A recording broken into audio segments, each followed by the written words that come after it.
December 16, 1944, 05:30 a.m., Ardennes Forest, Belgium. The darkness explodes.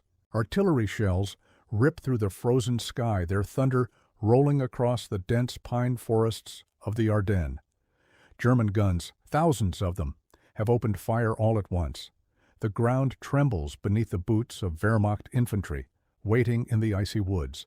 Snow drifts between the trees, the temperature hovers well below freezing, and many of the German soldiers shivering in the darkness are not ready for it. Private Karl Müller, a 19-year-old grenadier in the 26th Volksgrenadier Division, pulls his thin field jacket tighter around his chest. The fabric is stiff with frost. His breath clouds in the air as he rubs his gloved hands together, trying to feel his fingers. But the gloves are thin, not winter issue. They were never meant for this kind of cold. For weeks, the German High Command has been planning one last desperate gamble. Adolf Hitler believes the Western Allies are overconfident. If German forces smash through the lightly defended Ardennes, seize the port of Antwerp, and split the Allied armies, the war in the West might still be salvaged. The plan is called Wacht am Rhein. The Americans will call it the Battle of the Bulge. But there is a problem the planners in Berlin cannot control: winter. A brutal European winter has already settled over the forests and hills of Belgium and Luxembourg. Snow blankets the roads. Rivers are half frozen. Nights plunge far below freezing. And the German army entering this offensive is not the army of 1940. It is tired, undersupplied, and in many cases poorly equipped for the cold. As Müller and the other grenadiers prepare to advance, you can see the signs everywhere. Boots wrapped in scraps of cloth, scarves made from torn blankets. Some soldiers wear captured Soviet gloves from the Eastern Front. Others have none at all. Germany's supply system is collapsing under the weight of a war it can no longer sustain. But the men move forward anyway, because the guns have stopped firing, and that means the attack has begun. The German infantry begins moving through the forest in silence. Snow crunches beneath their boots. The pine trees tower overhead, their branches heavy with ice. Somewhere in the distance, machine guns begin rattling. The American front line is waking up. For months, Allied commanders believed the Ardennes was a quiet sector, a place for inexperienced units to rest. Now those units are under attack by nearly 200,000 German troops. The first American positions fall quickly. Confused U.S. infantrymen scramble from their foxholes as German assault teams push through the woods. In some areas, the surprise is complete. American supply depots, temporary dumps filled with fuel, ammunition, and rations, are abandoned in the chaos. German soldiers begin overrunning them. At first, the discoveries are ordinary: boxes of ammunition, cans of food, stacks of fuel drums. But then something unexpected appears. Crates filled with winter clothing, heavy boots, thick wool socks, insulated parkas. For men like Private Müller, the sight is almost unbelievable. He kneels beside a wooden crate marked with American lettering. A sergeant pries it open with a bayonet. Inside are rows of thick boots lined with insulation. Real winter boots. The kind German soldiers have not seen in months. Müller pulls one out. The leather is thick, warm, dry. Nothing like the worn, damp boots he has been marching in since crossing the German border days earlier. Around him, other soldiers are already digging through the supplies. One man holds up a pair of wool gloves, laughing in disbelief. Another pulls on a heavy American coat, shaking snow from the sleeves. The difference is immediate. Warmth spreads through numb fingers. Feet begin to thaw. It feels like stepping into another world. But the surprises are only beginning, because buried deeper inside the supply dump are boxes that reveal something even more astonishing about the American army. Small brown packages, compact, carefully packed, each labeled with 3 simple words: K-Ration. German soldiers gather around as one of the boxes is opened. Inside are neatly arranged meals: crackers, canned meat, chocolate, powdered coffee. Food designed to keep soldiers alive in the harshest conditions. To men who have been living on thin rations for weeks, it looks almost luxurious. A corporal tears open the chocolate bar and stares at it. Amerikaner, he mutters. The word carries both admiration and disbelief. Because in that moment, standing in a frozen Belgian forest, the German soldiers are beginning to notice something unsettling. The American army is not just fighting the winter, it is prepared for it. And that realization, quiet at first, almost invisible, will soon grow into something much larger, a realization about the war itself. But first, the German offensive must continue deeper into the Ardennes, and the deeper they advance, the more of America's logistical power they will uncover. Morning light slowly creeps through the frozen trees of the Ardennes. The battlefield looks almost peaceful. Snow blankets the forest floor. Smoke drifts lazily between the pines. The thunder of artillery has faded into distant rumbles somewhere far to the west. But inside the captured American supply dump, German soldiers are staring at something that feels almost unreal. Private Karl Müller pulls the heavy American boot onto his foot and stamps it into the snow. The difference is immediate. Warmth. Real warmth. The lining traps heat around his toes in a way his thin German jackboots never could. Around him, other soldiers are doing the same, discarding their worn boots and slipping into the insulated American ones. A grenadier laughs out loud. Another soldier raises a pair of thick wool socks like a trophy. For weeks they have marched through freezing forests with numb feet and frost-bitten toes. Now suddenly they are surrounded by supplies designed specifically for winter warfare. Crates stretch across the clearing. Inside them are stacks of wool gloves, thick parkas, winter trousers, and snow camouflage covers. One German NCO kneels beside a crate, shaking his head slowly. "Look at this," he mutters to the men around him.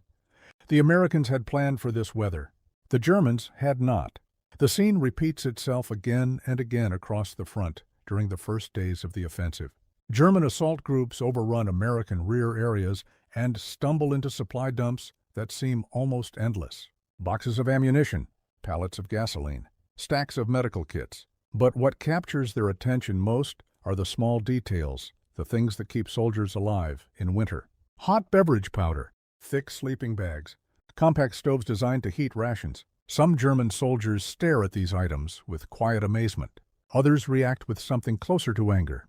Because back in their own supply lines, winter equipment is painfully scarce. Germany's economy is collapsing under the strain of total war. Allied bombing has crippled factories. Rail lines are constantly under attack. By late 1944, the Wehrmacht is fighting not only its enemies, but its own shortages. Many units entering the Ardennes offensive were issued autumn uniforms, not proper winter gear. The plan had been simple: win quickly, reach the Meuse River before winter became unbearable. But war rarely follows plans, and now winter is here, brutal, relentless. A German sergeant named Hans Becker, a veteran of the Eastern Front, kneels beside another crate. He pries it open with his bayonet. Inside are rows of neatly packed cardboard boxes, each one the size of a small book. The label reads, U.S. Army Field Ration, Type K. Becker opens one carefully. Inside he finds a small tin of processed meat, hard biscuits, powdered coffee, sugar, a chocolate bar, even chewing gum. Everything compact, efficient, organized. Becker turns the chocolate bar in his hands. Then he looks up at the men around him. "You see," he says quietly, "this is how they fight a war." The soldiers nod silently. Because what they are looking at is not just food. It is a system. Every item has been designed to solve a problem. Cold, hunger, fatigue, even morale. Meanwhile, many German units entering the offensive have been surviving on whatever supplies they could carry or capture. Bread that freezes solid overnight, watery soup, sometimes nothing at all. But the most startling discovery comes later that afternoon. A group of German infantrymen moves deeper into the abandoned American logistics area. Beyond the clothing crates and ration stacks stands a line of parked trucks, dozens of them. American GMC cargo trucks, their olive paint dusted with snow. Some are still loaded. The soldiers climb into the back of one. Inside are stacked wooden crates filled with fuel cans. Another truck contains medical supplies. Another, more winter clothing. The scale of it is staggering. Not just supplies for one company or one battalion, but enough equipment to sustain thousands of soldiers. One of the German soldiers whistles softly. He has never seen anything like this before. Not in France, not in Russia, not anywhere. Because the Americans are not simply supplying their army.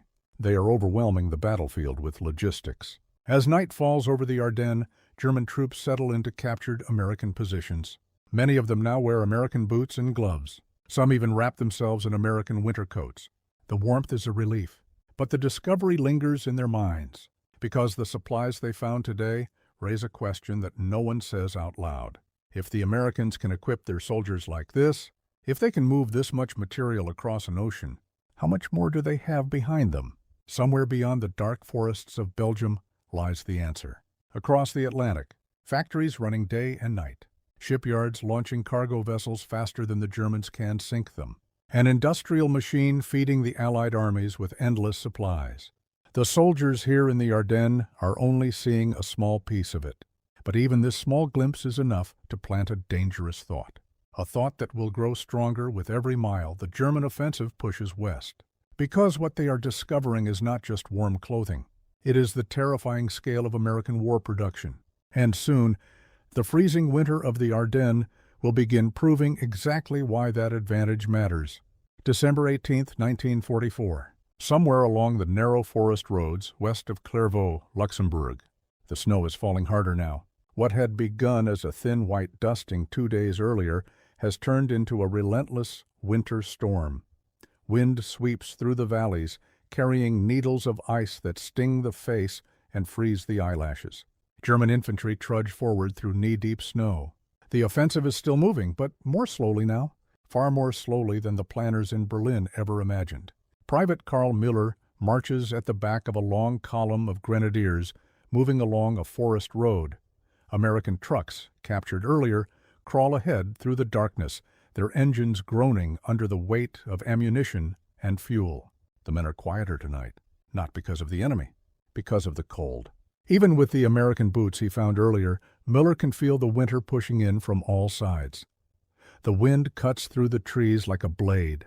Some of the men are still wearing their old German uniforms, autumn tunics, thin gloves, steel helmets covered with frost. One soldier in the column keeps stopping to stamp his feet. Another coughs violently into his scarf. A medic walking nearby leans toward Müller and whispers something grim. Frostbite cases already. The offensive is only 2 days old. The problem is simple. The German army planned this attack as a lightning strike. Move fast, break through the American lines, reach the Meuse River before the Allies could react. Speed was everything, but winter is slowing everything down. Roads are clogged with snow.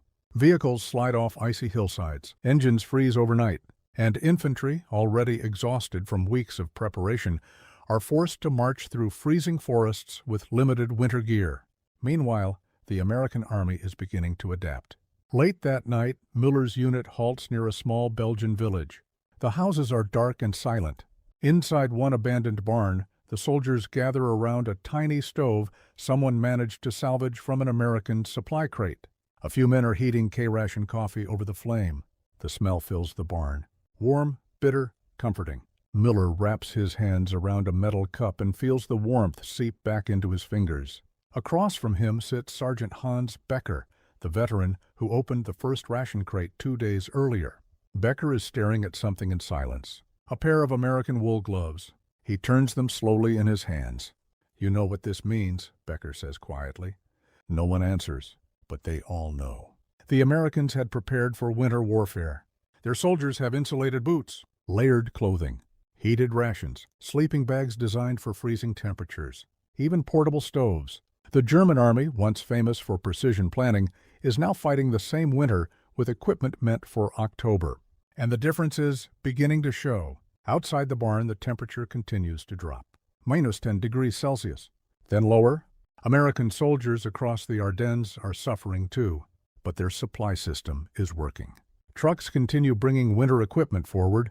Hot food arrives when possible. Fresh socks and gloves are distributed to frontline units. The system is not perfect, but it exists.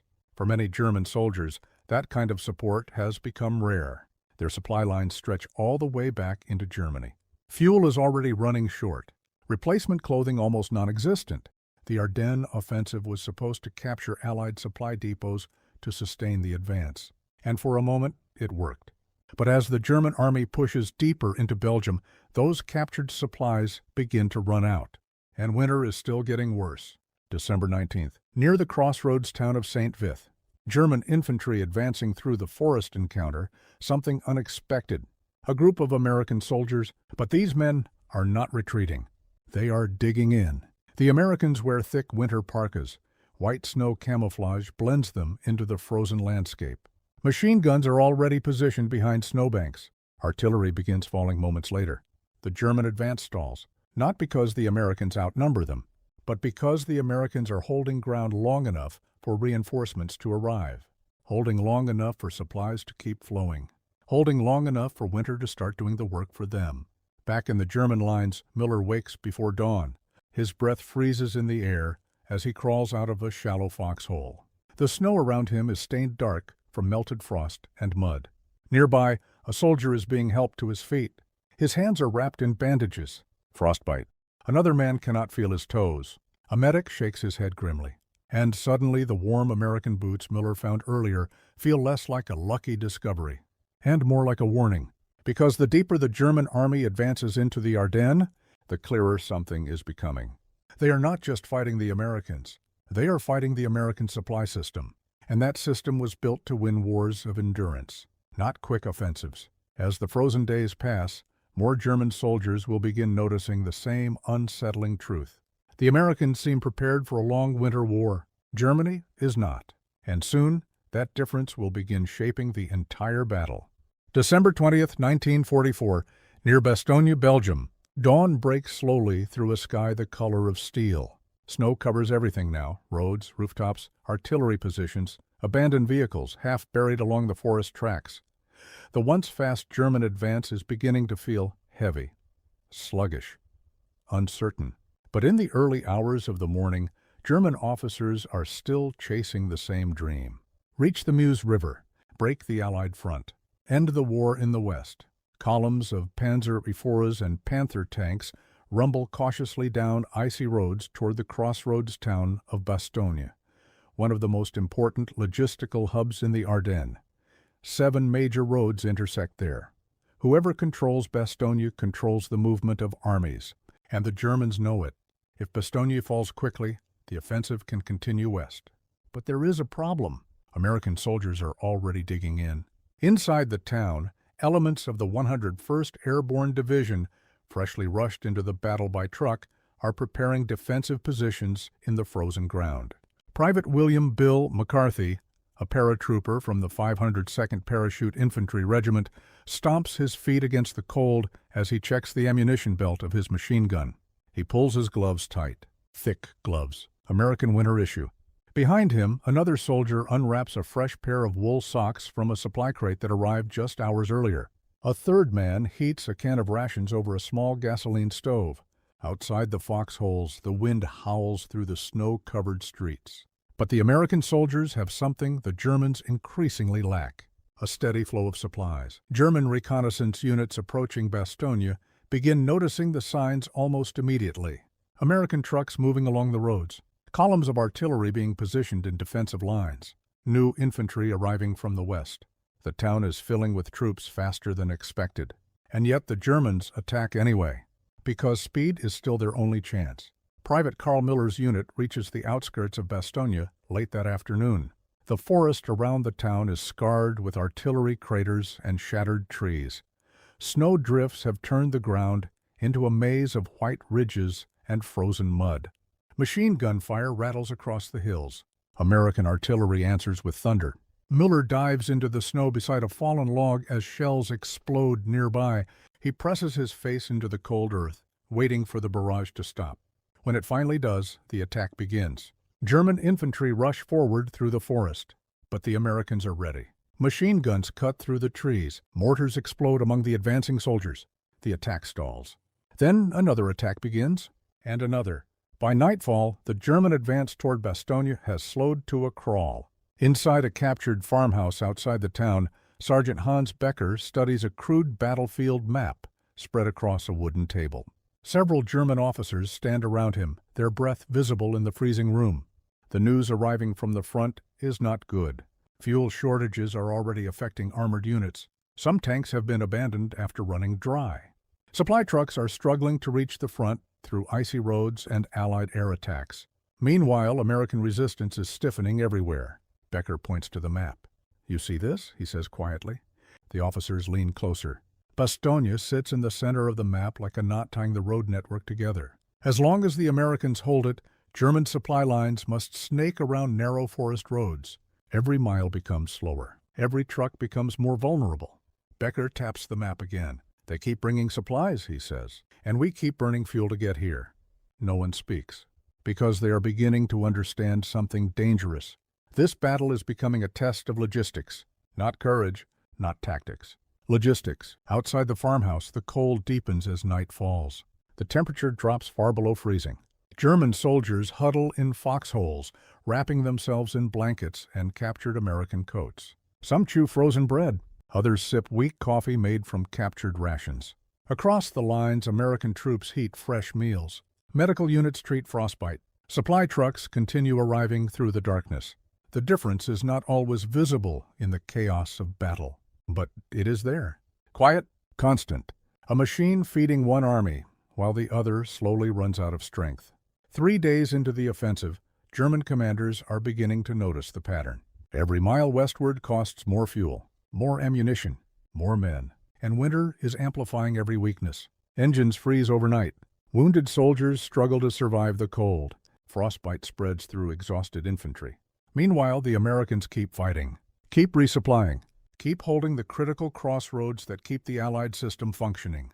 The offensive still has momentum, but the illusion is beginning to crack, because the deeper the German army moves into the Ardennes, the more obvious the truth becomes.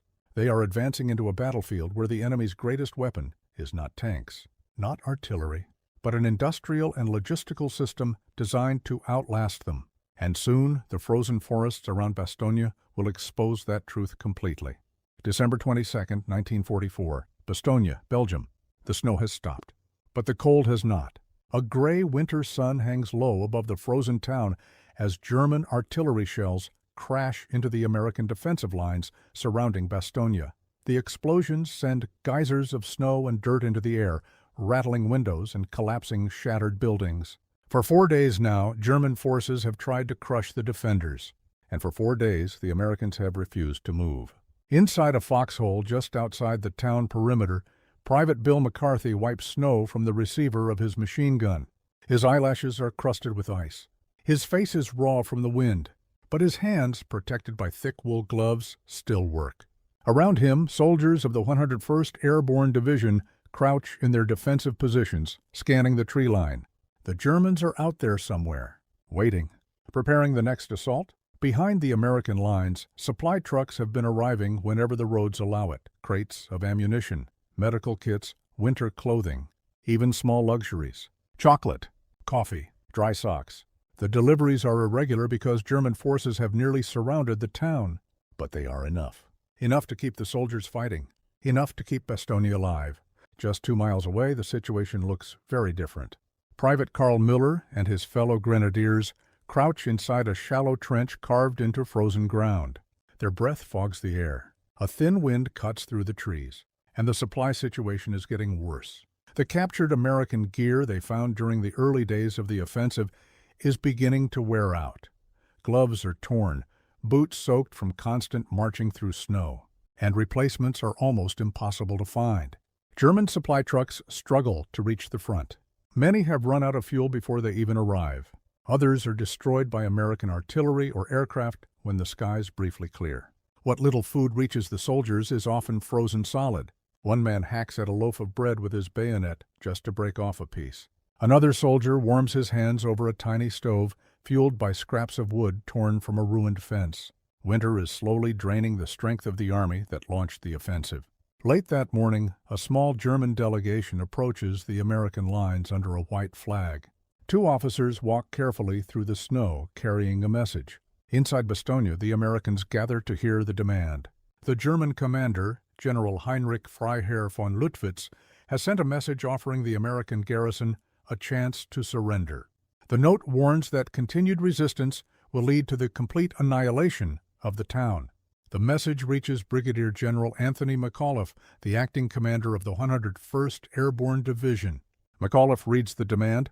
He pauses. Then he writes a single word in response. Nuts! The message is delivered back to the German officers waiting outside the lines. At first, they do not understand the meaning, but the tone is clear. The Americans are not surrendering. Not now, not here. For the German soldiers surrounding Bastogne, the news spreads quickly. Another attack will be required. But every new assault costs more men, more ammunition, more fuel, and winter continues tightening its grip on the battlefield. Sergeant Hans Becker sits in a captured American truck that has long since run out of fuel. The vehicle has become a makeshift shelter. He studies a small notebook in the dim light of a lantern. Supply reports, fuel estimates, casualty numbers. The situation is becoming painfully clear. The German offensive has penetrated deep into the Ardennes. But the further it goes, the more fragile the advance becomes. Fuel shortages are crippling armored units. Supply trucks cannot keep up. Infantry are fighting exhaustion and frostbite. Meanwhile, the Americans continue feeding men and equipment into the battle. Even inside the surrounded town of Bastogne, Becker closes the notebook slowly, because he understands something many soldiers are beginning to suspect. The German army is not just running out of supplies. It is running out of time. 2 days later, the weather begins to change. The clouds finally break. For nearly a week, thick fog and snowstorms have grounded Allied aircraft across Western Europe. Now the sky clears, and suddenly the war above the Ardennes returns. American fighter bombers roar over the battlefield. Supply planes appear above Bastogne, dropping parachutes filled with ammunition, food, and medical equipment. German troops on the ground watch the parachutes drifting down through the cold blue sky. White canopies against the snow, supplies arriving from the air. The system still working, even under siege. For many German soldiers, it is another moment of realization. The Americans are fighting with resources that seem almost endless, and the frozen forests of the Ardennes are proving exactly why that matters. Because winter does not forgive shortages, it punishes them relentlessly. And soon, the German army will feel the full cost of that reality. December 23, 1944, Ardennes Forest, midday. For nearly a week, the sky above the Ardennes had been a heavy gray ceiling. Snow, fog, low clouds, the kind of weather German commanders had hoped for when they launched the offensive. Weather that grounded Allied aircraft and kept American fighter bombers from dominating the battlefield. But now the clouds are breaking apart, and the sound comes first. A distant hum, then a roar. German soldiers scattered across the snow-covered forests look up as dozens, then hundreds, of aircraft appear overhead. The Allies have returned to the sky. Above Bastogne, the first shapes appear as tiny specks against the blue. Then the parachutes open. White canopies blossom across the sky like drifting snowflakes. From the ground, American soldiers begin shouting and pointing upward. Supply drops. C-47 transport planes circle above the surrounded town, releasing bundles of ammunition, medical kits, winter clothing, and food. Boxes slam into the snow all around the American defensive lines. Men rush out of foxholes to drag them to cover before German artillery can respond. Private Bill McCarthy helps pry open one of the crates. Inside are fresh M1 rifle ammunition belts, medical bandages, and almost unbelievably, new pairs of dry socks. Someone laughs. Another soldier pulls out a tin of coffee and raises it like a victory flag. Even surrounded, the Americans are being supplied. Even cut off from the main front lines, the system still works. 2 miles away, German soldiers watch the same scene unfold. Private Karl Müller stands beside a frozen hedgerow, staring at the sky. Parachutes drift downward toward Bastogne, one after another, each one carrying supplies, each one reinforcing the American position. Beside him, Sergeant Hans Becker shakes his head slowly. "Look at it," Becker mutters. "They're feeding an entire division from the air." The soldiers say nothing, because the message is obvious. The Americans can resupply even when surrounded. The German army cannot. By afternoon, the skies above the Ardennes are alive with aircraft. P-47 Thunderbolts sweep low over German columns moving along the forest roads. Rockets streak toward tanks. Bombs explode among supply trucks. Machine gun fire tears into convoys struggling through the snow. For the German army, the clear weather is a disaster. The offensive had relied on poor weather to shield their movements. Now that shield is gone. Near a narrow forest road west of Hufalles, a column of German vehicles tries to push forward. Fuel trucks? Half-tracks. A few Panther tanks creeping carefully along the icy road. The vehicles are already short on fuel. Engines idle cautiously to conserve every possible drop. Then someone hears it. A rising thunder from above. The first Thunderbolt fighter bomber drops out of the clouds at terrifying speed. Its rockets fire. 2 German trucks explode in a flash of orange flame. Drivers scramble from their vehicles as machine gun fire rips down the column. The attack lasts less than a minute. But when it ends, burning vehicles block the road. Fuel pours into the snow. and another German advance stalls. Back near Bastogne, Sergeant Becker studies the horizon through a pair of binoculars. Columns of smoke rise from the forests where Allied aircraft have struck German supply routes. The offensive is still moving in places, but more slowly, always more slowly. The deeper the German army pushes into Belgium, the longer their supply lines become. More fuel required, more ammunition consumed, more equipment worn down by winter. Meanwhile, the Americans continue feeding their army with astonishing efficiency. Supplies by truck, supplies by rail, supplies by air, a network stretching all the way back across the Atlantic Ocean. Becker lowers the binoculars, and in that moment, the full realization settles in. The Battle of the Bulge is not just a clash of armies. It is a contest between two systems. One system built on desperate improvisation, the other built on overwhelming industrial power. And winter is exposing the difference. That night, the temperature drops again.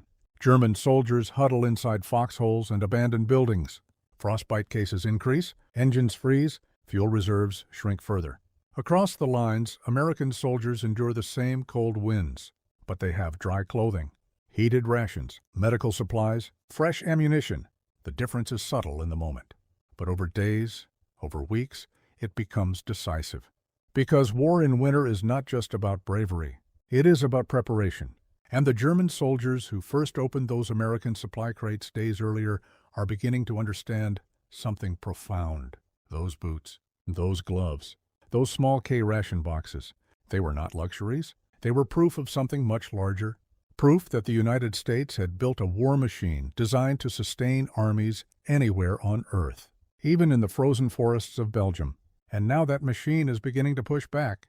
Hard, because the German offensive, the last great gamble of Hitler's army, is running out of the one thing it cannot capture from American supply dumps. Time, December 26, 1944, near Bastogne, early morning. The frozen forest is silent. For a moment, the war feels distant, just the wind moving through the snow-covered pines. Then the ground begins to tremble. A low mechanical rumble echoes through the valley. German soldiers in their foxholes lift their heads. At first, no one speaks, but the sound grows louder. Engines, heavy ones. And they are coming from the south. Private Karl Müller peers through the frosted branches of a pine tree. Across the open snowfield, dark shapes begin appearing along the road. American tanks, Sherman tanks of General George S. Patton's Third Army. After days of brutal fighting and desperate maneuvering, Patton has done what German commanders believed impossible. He has turned his entire army north. Now those armored columns are pushing straight toward Bastogne. The encirclement is breaking. Inside the German lines, officers scramble to understand what is happening. The Ardennes offensive had been designed around speed, break through quickly, capture fuel, seize key road networks. But that momentum is gone now. The delays caused by weather, resistance, and supply shortages have given the Americans time to respond. And the American response is massive. Fresh divisions, fresh tanks, fresh supplies, all pouring into the battlefield through the same logistical system German soldiers glimpsed in those captured supply dumps. Sergeant Hans Becker watches the advancing American armor through binoculars. Snow crunches under the tracks of dozens of Shermans moving across the frozen ground. Behind them come trucks, hundreds of trucks, carrying fuel, ammunition, replacement troops, medical units. It is the same sight Becker first glimpsed days earlier when they opened those American crates. But now the scale is impossible to ignore. This is not just a well-supplied army. This is an entire industrial nation feeding the battlefield. The German soldiers around Becker feel it too, not as a sudden defeat, but as a slow creeping realization. The offensive is losing strength. Fuel shortages are crippling armored units. Frostbite is removing soldiers from the line. Ammunition is running low in critical sectors. And every day, the Americans seem to grow stronger, not weaker. Stronger. Private Müller sits beside a frozen road where a burned-out German truck still smolders in the snow. He looks down at the American boots on his feet. The boots he found in that supply dump on the first day of the offensive. They are worn now, mud-stained, scuffed from days of marching, but they are still warm, still better than anything his own army issued. Müller stares at them for a long moment, because those boots mean something now. They are a reminder, a small piece of evidence from a much larger truth.